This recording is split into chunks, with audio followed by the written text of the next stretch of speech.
சென்னை எழும்பூரில் உள்ள mayor Radhakrishnan hockey ஸ்டேடியத்தில் hockey India masters league cup நடந்து வருது. இது தொடர்பாக நம்மளோட பேச Senthil Rajkumar, general secretary, hockey unit of Tamil Nadu நம்மளோடு இணைஞ்சிருக்காரு. அவர்கிட்ட பேசுவோம். வணக்கம். இந்த முதலாவது ஹாக்கி இந்தியாவுடைய மாஸ்டர்ஸ் கப் ஹாக்கி இந்தியா நடத்தக்கூடிய இந்த வாய்ப்பை ஹாக்கி யூனிட் ஆஃப் தமிழ்நாடு கொடுத்ததுக்கு நாங்கள் மனமார்ந்த நன்றியை தெரிவித்துக் கொள்கிறோம். இதில் தலை சிறந்த விளையாட்டு வீரர்களும் ஒலிம்பியன்ஸும் இந்த ஒவ்வொரு மாநில அணிகளுக்காக பங்கிட்டு விளையாண்டு வருகிறார்கள். கிட்டத்தட்ட ஆண்கள் பிரிவில் ஒரு 11 அணியும் பெண்கள் பிரிவில் 8 அணிகளும் கலந்து கொண்டு விளையாண்டு வருகிறார்கள். இப்பொழுது இந்த போட்டியானது குவார்ட்டர் ஃபைனல் ஸ்டேஜுக்கு அடைந்திருக்கு. அதில் குறிப்பாக தமிழக அணி குவார்ட்டர் ஃபைனல்ஸில் பஞ்சாப் அணியை வீழ்த்தி 8-0 என்ற கோல் கணக்கில் வீழ்த்தி இப்போ செமிஃபைனல்ஸ்க்கு என்ட்ராயிருக்காங்க. சார், இப்போ தமிழ்நாடு டீம் குவார்ட்டர் ஃபைனல் ஜெயிச்சு செமிஃபைனலுக்கு குவாலிஃபை ஆகிருக்கு. இப்போ செமிஃபைனலில் எந்த டீமை சந்திக்கிறதுக்கான வாய்ப்பு இருக்குது? ஃபைனல்ஸ் போகிறதுக்கான வாய்ப்பு இருக்கா சார்? கண்டிப்பாக நம்மளுடைய தமிழக அணி பார்த்திங்கன்னா தலை சிறந்த வீரர்களை நம்ம தேர்ந்தெடுத்து தான் இந்த விளையாட்டு நம்ம போட்டியில் பங்கு பெற்றிருக்கிறோம். குறிப்பாக சொல்லணும்னா லீக் ஸ்டேஜ்லேருந்தே நம்ம டாமினண்ட்டான ஒரு பெர்ஃபார்மன்ஸை நம்மளுடைய பிளேயர்ஸ் வெளிப்படுத்திட்டு இருக்காங்க.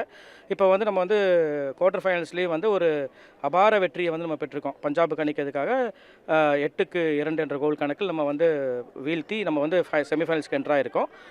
செமிஃபைனல்ஸில் பார்த்திங்கன்னா ஹரியானா வர்சஸ் சண்டிகர், அதில் எந்த அணி குவார்ட்டர் ஃபைனல்ஸில் ஆடி ஜெயிச்சு வராங்களோ அந்த அணியோடு நம்ம செமிஃபைனல்ஸில் மோத வேண்டிய சூழ்நிலை இருக்கும். பட் எந்த அணி வந்தாலுமே நம்ம வீரர்கள் அந்த வெல்வதற்கான தயாராக இருக்கிறாங்க. ஏன்னா அந்தளவுக்கு நம்ம டீம் ப்ரிப்பரேஷன், காம்பினேஷன் எல்லாமே ரொம்ப சிறப்பாக இருக்குது. நம்மளோட பயிற்றுனர்களும் ரொம்ப சிறப்பாக டீமை வழிநடத்தி போயிட்டுருக்காங்க. அதில் நம்மளுடைய திறமை வாய்ந்த எக்ஸ்பீரியன்ஸ் பிளேயர்ஸ் தான் நம்மளுடைய வீரர்கள் நம்மளுடைய தமிழ் அணியில் இருக்காங்க. இந்த போட்டியில் நம்மளோட நோக்கமே ஃபைனல்ஸ் ஜெயிக்கணுங்கிறது தான். ஸோ அந்த அளவுக்கு நம்மளுடைய பிளேயர்ஸ் அவ்வளோ ஃபோக்கஸ்டாகவும் ரொம்பவும் பார்த்திங்கன்னா நல்ல பர்ஃபார்மன்ஸ் கொடுக்கணுங்கிற ஒரு முனைப்போடு தான் விளையாண்டுட்டு சார், குறிப்பாக இன்றைக்கி சொல்ல போனால் இன்றைக்கி ஒலிம்பிக்ஸ் டே. இது ரொம்ப முக்கியமான நாள். ஸ்போர்ட்ஸ் பிளேயருக்கெலாம் ஒலிம்பிக்ஸ் டேன்றது ரொம்ப முக்கியமான நாள். இந்த மாஸ்டர்ஸ் லீகில் நிறையா ஒலிம்பியன் விளாட்றாங்கன்றாங்க. தமிழ்நாட்டிலையுமே ஒலிம்பியன்ஸ் விளாட்றான்றாங்க. பல டீம்லேயும் ஒலிம்பியன்ஸ் விளாட்றாங்க. இது என்ன மாதிரியான எஃபெக்டை தரும் சார்? அதாவது சார், ஜூன் 23 உலகம் முழுவதும் ஒலிம்பிக் தினத்தை கொண்டாடி கொண்டு இருக்கிறோம். அதில் குறிப்பாக இந்த மாஸ்டர்ஸ் போட்டி நடக்கும்போது இந்த இதுவும் நமக்கு அதாவது கோயின்சைட் ஆனது ஒரு நல்ல ஒரு நிகழ்வு. ஏன்னா நம்மளுடைய மற்ற மாநிலத்திலேருந்து வந்த ஒலிம்பியன்ஸ் எல்லாம் வந்திருக்காங்க. அவங்கள வச்சு இந்த சிறப்பாக இந்த ஒலிம்பிக் டேயும் நம்ம இன்னைக்கு போட்டியில் செலிப்ரேட் பண்ணியிருக்கோம். இதில் குறிப்பாக நம்ம இந்த ஒலிம்பிக் டே எதுக்கு செலிப்ரேட் பண்ணுறோம் அப்படின்னா, நம்மளுடைய முன்னாள் ஒலிம்பிக் வீரர்களும் இப்போ கரண்ட்டாக இருக்கிறவங்க எல்லாத்தையுமே நம்ம ஃபெலிசிட்டேட் பண்ணி அவங்கள உற்சாகப்படுத்துறதும். அடுத்தது பார்த்திங்கன்னா நம்மளுடைய அவங்க மூலிமா இந்த போட்டி எதுக்கு நம்ம இது பண்ணுறோன்னா, முன்னாள் வீரர்கள் எல்லாத்தையும் இந்த ஒரு பிளாட்ஃபார்மில் கொண்டு அவங்கள மீண்டும் நம்ம பார்த்திங்கன்னா அடுத்த இளைய தலைமுறைக்கு அவங்க அடுத்த ஒரு விளையாட்டு பயிற்சிக்கான வாய்ப்பையும் அவங்களோட இணைந்து விளையாடக்கூடிய ஒரு என்கரேஜ்மெண்ட்டுமாக தான் நம்மளுடைய இந்த தினத்தை நம்ம செலிப்ரேட் பண்ணுறோம். ஸோ இந்த செலிப்ரேட் பண்ணதுக்கான ஒரு அருமையான விஷயம் நமக்கு நம்மளுடைய ஒலிம்பியன்ஸ் எல்லாத்துக்கும் நம்ம நன்றி சொல்லி கடமைப்பட்டிருக்கோம். ஏன்னா அவங்களுடைய பர்ஃபார்மன்ஸ்னால தான் நம்ம நாட்டுக்கு பல மெடல்கள் நம்மளுடைய ஹாக்கி மூலிமாவும் பல்வேறு அத்லெட்டிக்ஸ் மற்றும் பாக்ஸிங், ரெஸ்லிங் மூலிமா நமக்கான மெடல்கள்லாம் நமக்கு கிடச்சிருக்கு. ஸோ அவங்கள போற்றும் விதமாக நம்ம இந்த ஒலிம்பிக் டே செலிப்ரேட் பண்ணிட்டு இருக்கோம். சார், இந்த மாஸ்டர்ஸ் லீக்னு நடத்துகிறோம் சார். அதனால் தமிழ்நாட்டுக்கு என்ன மாதிரியான பயன் வரும்? மாஸ்டர் லீக்ஸ்னால் 40 வயசுக்கு மேலே உள்ளவங்களுக்குன்னு சொல்கிறோம்.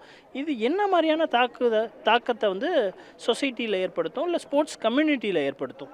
சார், இந்த ஹாக்கி இந்தியா இந்த மாஸ்டர்ஸ் போட்டியை முன்னெடுத்ததுக்கான மிக முக்கியமான காரணம் என்னென்னா, எல்லா வீரர்களையும் நம்ம முன்னாள் வீரர்கள் எல்லாத்தையும் ஒன்றிணைக்கணுங்கிற ஒரே ஒரு குறிக்கோள் தான். அப்போ ஒன்றிணைக்கும் போது என்னென்னா, அவங்களுக்கான ஒரு போட்டி, அவங்களுக்கான ஒரு காம்படிட்டிவ்னஸை க்ரியேட் பண்ணணும். க்ரியேட் பண்ணும்போது தான் ஒரு 35க்கு மேலே இருக்கிற, அதாவது பெண்களுக்கு 35 வயதுக்கு மேலே இருக்கிறவங்களுக்கும், ஆண்கள் 40 வயதுக்கு மேலே இருக்கிறவங்களுக்கான ஒரு போட்டியாக தான் நம்ம நடத்துகிறோம். ஸோ இது நடத்துறது மூலிமா என்னென்னா, இந்த 35 வயதுக்கு மேலே போகிற ஆண்கள்லாம் போதும் விளையாடுறது போதும்னு நிப்பாட்டலாங்கிற ஒரு ஸ்டேஜ் வரும்போது இந்த மாதிரி போட்டி நம்ம கலந்து கொள்ளலாம். அப்படிங்கும்போது என்னென்னா, அவங்க மறுபடியும் கிரவுண்டுக்கு ரெகுலராக வர ஆரம்பிப்பாங்க. அவங்க வர ஆரம்பிக்கும் போது அவங்க என்னென்னா அடுத்த இளைய தலைமுறையோட சேர்ந்து விளையாடவும், அவங்களோட எக்ஸ்பீரியன்ஸை ஷேர் பண்ணவும் இது ஒரு முக்கியமான ஒரு வாய்ப்பு. அதனால தான் நம்ம ஹாக்கி இந்தியா பார்த்தீங்கன்னா இது ஒரு முக்கியமான ஒரு போட்டியாக கருதி தான் நம்ம ஒரு இது பிரம்மாண்டமாக இதை நம்ம நடத்தி இதை இதில் என்னென்னா இந்த போட்டி மூலிமா நம்ம வந்து இந்திய அணியை தேர்வு செய்கிறோம். அதுக்காக வந்து நம்மளுடைய முன்னாள் Olympian world cup winner Govinda sir வந்து ஹாக்கி நியமிச்சிருக்காங்க. அவரோட தலைமையில் வந்து பார்த்திங்கன்னா பெண்கள் அணியும் 35 மேற்பட்டான பெண்கள் அணியும் 40 வயதுக்கு மேற்பட்டான ஆண்கள் அணியும் தேர்வு செஞ்சு அதுக்கு ஒரு கேம்ப் நடத்தி அது வந்து வேர்ல்டு மாஸ்டர்ஸ்க்காக போகிறாங்க. ஸோ இது என்னென்னா இந்த மாஸ்டர்ஸ் எல்லாமே இந்த எக்ஸ்பீரியன்ஸ்டான olympians, world cup players, Indian level players, national level players எல்லாத்தையும் ஒரே பிளாட்ஃபார்மில் ஒன்றிணைக்கிறதுக்காக தான் இந்த ஒரு அருமையான ஒரு போட்டியை வந்து நம்ம ஹாக்கி இந்தியா நடத்தியிருக்காங்க. அடுத்த வருஷம் இன்னும் பிரம்மாண்டமாக நம்ம நடத்துறதுக்கான வாய்ப்பு இல்லை. ஏன்னா நடத்த தான் இன்னும் நிறையா போட்டியாளர்களும் இவங்க இனி அடுத்த இளைய தலைமுறையோடு சேர்ந்து விளையாண்டு அவங்கள உற்சாகப்படுத்தி அவங்கள ஊக்கப்படுத்தி அவங்களுக்கான பயிற்சிகளை கொடுத்து நம்மளுடைய விரிவாக்கம் செய்கிறது தான் இதோட நோக்கம். ஏன்னா எல்லா பிளேயர்ஸும் ஒன்றிணைக்குங்கிற ஒரு பிளாட்ஃபார்ம் தான் மெயினாக இந்த மாஸ்டர்ஸ் கப்போடைய ஐடியா. ஹாக்கி மாஸ்டர்ஸ் லீக் 2025 பற்றி பல தகவல்களை நம்மள்கிட்ட பகிர்ந்துக்கிட்டார் சார். நியூஸ் 7 தமிழ் செய்திகளுக்காக ஒளிப்பதிவாளர் கலையுடன் செய்தியாளர் பிருத்வி.